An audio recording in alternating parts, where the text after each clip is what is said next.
नमस्कार, स्वागत आहे तुमचे आमच्या चॅनेलमध्ये।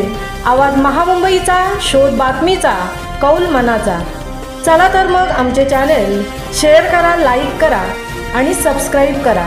धन्यवाद। राज्य शासनाकडून गणेशोत्सवानिमित्त कर्मचाऱ्यांसाठी एक भेट। शासकीय अधिकारी, कर्मचारी तसेच निवृत्ती वेतनधारक कुटुंबांना 5 दिवस आधीच शासन देणार। राज्य शासनाचा सरकारी कर्मचाऱ्यांना गणेशोत्सवादी भेट देण्याचा महत्त्वपूर्ण निर्णय मुख्यमंत्री देवेंद्र फडणवीस आणि राज्य शासनाने पुढाकार घेऊन घेतला आहे। यामुळे शासकीय अधिकारी, कर्मचारी आणि निवृत्ती वेतनधारकांना गणेशोत्सवादी ऑगस्ट महिन्याचा पगार 5 दिवस अगोदरच देण्याचा निर्णय घेतला आहे, जेणेकरून ते सण उत्साहात साजरा करू शकतील आणि त्यांना आर्थिक अडचणींचा सामना करावा लागणार नाही। गणेशोत्सवाच्या काळात आवश्यक खर्च करण्यासाठी कर्मचाऱ्यांना वेळेआधी पगार मिळणार आहे।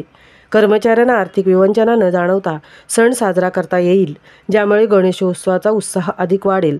त्यामुळे ऐन गणपती सणात बाजारात मोठ्या प्रमाणात नक्कीच तेजी येईल, असे आवाज महामुंबईचा चॅनेलच्या प्रतिनिधींजवळ म्हसळा येथील व्यापारी इम्रान ट्रेडर्सचे पार्टनर अहमद शेठ मेमन यांनी सांगितले। आवाज महामुंबईचा चॅनेलसाठी संजय खांबेटेंसह तृप्ती भोईर, म्हसळा।